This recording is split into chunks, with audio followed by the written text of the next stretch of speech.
अविनाशी तु तद्विधि येन सर्वमिदं ततं विनाशमव्ययस्यास्य ना कश्चित् कर्तुमर्हति।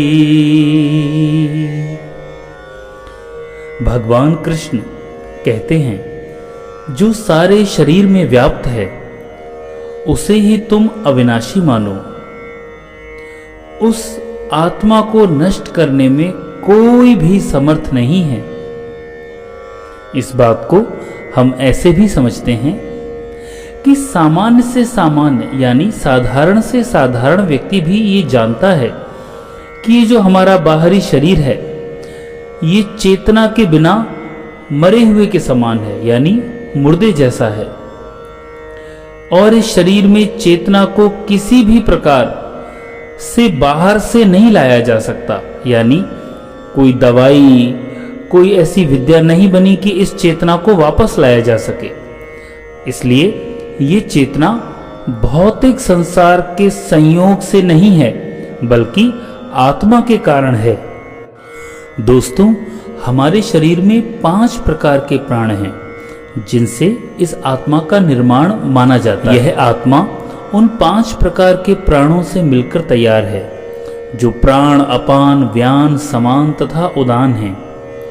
और यह सब हृदय के भीतर स्थित है। जितने भी शरीरधारी जीव हैं, उनके पूरे शरीर में इनका विस्तार रहता है।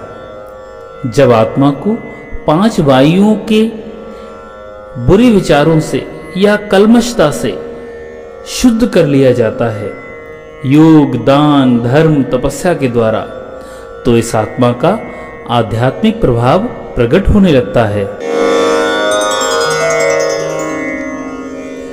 अनंतवंत इमे देहा नित्यस्योक्ता शरीरिणः अनाशिनो अप्रमेयस्य तस्माद्युध्यस्व भारत। भगवान कहते हैं कि इस अविनाशी, अप्रमेय और शाश्वत जीव के भौतिक शरीर का अंत जरूर होगा। इसीलिए इस शरीर का मोह छोड़ हे अर्जुन, हे भरतवंशी, तुम युद्ध करो। दोस्तों, हमारा ये शरीर जो है हाड़, मांस, मज्जा आदि से बना हुआ है। ये शरीर तो स्वभाव से ही नाशवान है, क्योंकि हम जब से जन्म लेते हैं उसके बाद हर पल, हर क्षण ये शरीर मर ही तो रहा है। अब चाहे ये तभी मर जाए या 100 साल बाद, ये तो केवल समय की बात है। इसे अनंत काल तक बनाए रखने में कोई भी संभव नहीं है। किंतु आत्मा इतनी सूक्ष्म है कि इसे तो शत्रु देख भी नहीं सकता, मारना तो बहुत दूर की बात है। और जैसे ही आत्मा इस भौतिक शरीर से बाहर निकली कि फिर तो ये शरीर सड़ने, गलने, क्या क्या होने लगता है। इसीलिए आत्मा ही थी जो इस शरीर का पोषण कर रही थी। याएनं वेत्ति हन्तारं यश्चैनं मन्यते हतम् उभौतो न विजानीतो नायं हन्ति न हन्यते।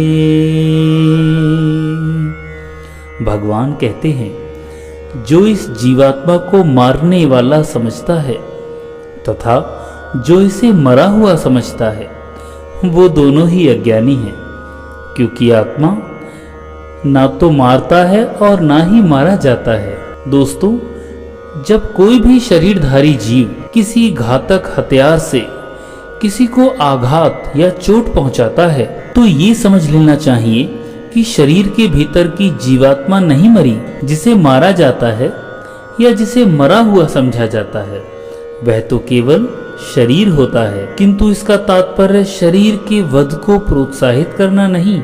वैदिक आदेश है, मां ही हिंस्यात् सर्वा भूतानि, यानी किसी भी जीव की हिंसा नहीं करो।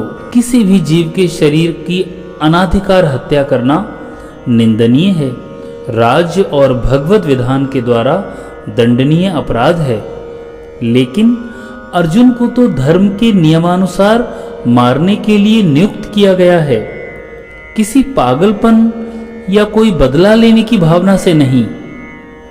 जय श्री कृष्ण।